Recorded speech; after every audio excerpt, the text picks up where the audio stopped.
Hi guys, welcome back to my channel. If this is your first time here, welcome, and if you're returning, welcome back. As usual, if you're not already subscribed, what are you doing? Please subscribe to my channel right here. Click on the button to subscribe and click on the notification bell so you get notified whenever I post new videos. As per usual, we're doing a recap today of my favorite, your favorite, our favorite show, The Bachelor. So yes, today we're recapping The Bachelor Greatest Seasons Ever, episode 6, yes, which I think is Brad Womack's season. Well, his 2 seasons as The Bachelor. I must say, like, this episode, it makes a lot of sense. Like, apart from the first episode of The Bachelor and The Bachelorette, this is the second one I feel, yes, deserve to actually make it to the greatest seasons ever, because this episode was just full of, I think, sincerity, seeing someone vulnerable. Like, because of the first season we saw Brad, he didn't end up picking anybody at the end of the season, which I feel to me is one of the most genuine, authentic things that's ever happened to the entire Bachelor franchise, because he just knew he wasn't ready. And it's okay. It's okay to not be ready to get engaged after a month, or I think 2 or 3 months shooting a show. I understand where he was coming from, and he had a lot of baggage, emotional baggage, and things that he had to deal with, and he ended up not choosing anybody, which I felt was so sincere. It wouldn't have been fair to the woman if he went ahead and chose somebody because he had to, and then they ended up like having a broken relationship or a broken engagement in the case, because it's not even a relationship, because most times it's always that pressure of you guys are engaged, everybody's asking, oh, when is the wedding? It's just human nature. You get engaged, the next question is, oh, so when are you guys getting married? And being on a show like The Bachelor, it's like you guys get engaged, you now have to kind of restart the clock and start getting to know each other afresh once the show ends, because basically everything is prepped for you, everything is scripted, crafted, organized for you guys when you are within that space of filming the show. And like reality, you guys actually just start the relationship afresh when the show ends. That's when it's like the relationship starts. But there's always the pressure of you get engaged, people expecting you guys to get married, and I can imagine how it was. This was like seasons ago. So I know there must have been the pressure of, oh yes, you get engaged, you have to get married. And then I'm so glad that he stayed true to himself. He knew he wasn't ready, and I feel it was great that he didn't put any woman through that. I'm sure in that particular time, or at that particular season, or when we're going through the day, they wouldn't have understood it. Like, why do you make us go through this process to not choose any one of us? But looking back at it, it did them a favor. Then we got to see him again return as the Bachelor, and I feel like he had grown so much, like even from speaking, him expressing himself. And see, this is the first man that is bold to say on national TV that, guess what, I had issues, I had to see a therapist, and they helped me get my life together. It's okay. And I feel like every single person, every single individual in this world, like at some point in time or another, we should actually see a therapist. I think it's great, like, to just unpack, because there are a lot of things, especially being an African and a Nigerian, there are a lot of things that go on in our lives that actually we need to unpack. It's not even right. If you think about it, we think it's part of growing up, but it messed a bunch of people up. So I feel like him admitting that he had issues and needed to see a therapist, and that person helped him, and he became a better version of himself and came back again. I'm glad they gave him another shot at being the Bachelor. And he came back and it was so great, so vulnerable, ready to fall in love, and you could see that he was giving his all in this time.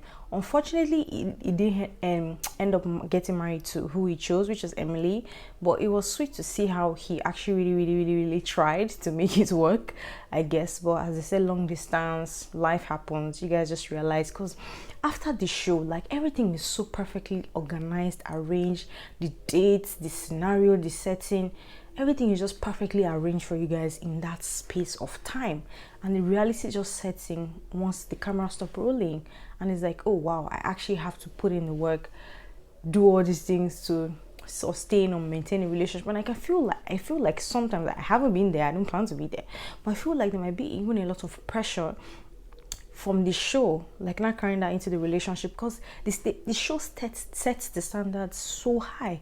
So when you now end up coming to real life and like, oh, actually you're not that great, I can see why a lot of those relationships don't last. It didn't last for him, but I'm glad he ended up with someone else. Now it took him a couple of years to get here, because even like from the interviews that he had with Chris Harrison, you could see that he even still like continued with therapy, counseling, even after the show ended on his second stint as the Bachelor. So I'm happy he's found the person I feel is the one for him right now. He's happy, he's living his best life. I'm all around happy for him. I wish him all the best. This season, like I said, was one of the most sincere, one of the most authentic, and to be honest, actually shows you like how the whole franchise has grown from then to now. Like now everybody is just a cloud chaser, trying to be an influencer, trying to promote their brand. Like there's just so much theatrics and scripts going on behind the scenes and everything that is done that it just doesn't seem as authentic anymore. And I get it now, I understand, and the show has grown a lot from there to now. Like then versus now is like worlds apart in terms of being authentic. But anyways, like I said, great season or great episode. I understand why this actually deserved to be on one of the greatest seasons ever. Yes, before I forget, Mission Money. I'm so glad her daughter is doing incredibly well right now. Like the accident must have been incredibly difficult for the family to handle, but I'm glad she's doing much better. And actually seeing her be like the first openly proud villain, the show was amazing. And the fact to see, I have friends that are that intense, they are that passionate. I know people, we all know people that are that passionate or that intense when they're in relationships with people. So seeing that player on TV, to me, I thought she was just being herself, which is fine, which actually a lot of people are exactly like her in how she handled the relationship, even though they painted her to be the villain of the show. But they're not comparing her to the current villains that we see, like the Corinnes, the Demis, what's this girl, Crystals that we see Jige now on the seasons. It's just like, you guys are actually not that authentic. Because I felt like she was being herself. It was relatable. Like you could say, you could point at her and say, oh, I know a friend that is exactly like that. But now there's just so much theatrics involved that is like, did you guys like the Bachelor just in casting say you are the one that's going to play the villain of this season? Like sometimes it just feels like that. It feels like they're just trying so hard, like how we had Alea with Peter's season. It just didn't add up, because like it was just all over the place, to be honest. And that's what it feels like with the villains. And I feel like the producers consciously try to have a villain edit every season. They have to be the villain of the season. So they're trying to paint people as the villains, even when that may not necessarily be who they are, but just say, okay, this is the person we're going to build the character around you, and that's it. But this one, she just felt like she was authentically being herself, and she was a relatable person. So anyways, like I said, this episode was great. His season was great. His 2 seasons, his 2 stints on The Bachelor were great, and I'm happy. We have to wait a whole week to see another episode, which is Ali for the Tauski season. But yeah, I'm excited. All in all, this is great, and I really, really hope they get to show Rachel Lynn this season, even though I don't think that's happening.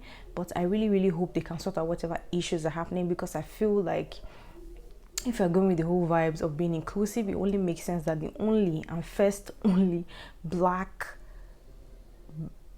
person to ever feature on the Bachelorette franchise needs to be on the greatest season ever. Whatever needs to be done, producers, fix it. Okay, ABC, fix it.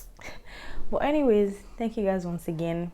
As usual, like we all know, if you're not already subscribed, like I said, please hit the subscribe button before you leave this video. Like, comment, and share this video, and we'll be doing much more amazing recaps with our shows that we love, my favorite, your favorite shows that just keep coming on and on and on and on. As they keep coming, we keep recapping them. Thank you so much for spending time to listen to me ramble as per usual. So see you in my next video.